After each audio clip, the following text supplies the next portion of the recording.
Il y a beaucoup de moments où on doute. Personnellement, j'ai douté, je dirais, surtout le long de la prépa. Il y a des moments plus difficiles que d'autres.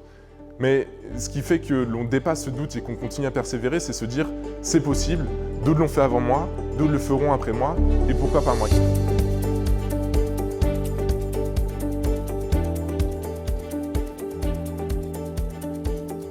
À mon sens, c'est la possibilité donnée à des personnes qui viennent de milieux défavorisés, j'ai envie de dire, de pouvoir tenter des concours. Moi, c'était une opportunité parce que j'imaginais pas forcément passer les concours administratifs, ou en tout cas pas les concours administratifs A+, qui sont quand même d'une certaine difficulté. Cette classe prépa talent m'a permis de me dégager l'esprit pour me consacrer exclusivement à l'INSP.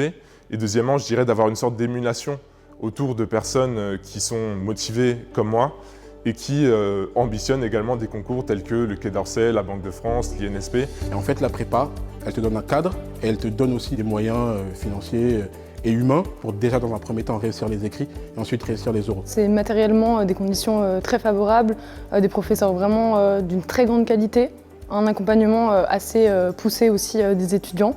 Donc je pense qu'il y a presque que des avantages. Après, c'est quand même pas rien de s'engager pour préparer les concours administratifs. Enfin, ça demande quand même un travail personnel, aussi un investissement et un engagement assez fort. Il n'y a pas de non, je me sens pas à ma place, je ne suis pas légitime. Tout le monde est légitime. À partir du moment où tu as une licence, ou que tu es en cours d'acquisition d'une licence, que tu es en master, ou que tu as déjà ton diplôme de master, c'est que tu es légitime.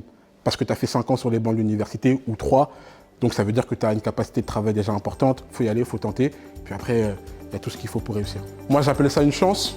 D'autres me disent non, c'est le travail et la chance. Bon, peu importe, mais en tout cas, oui, ça vaut le coup.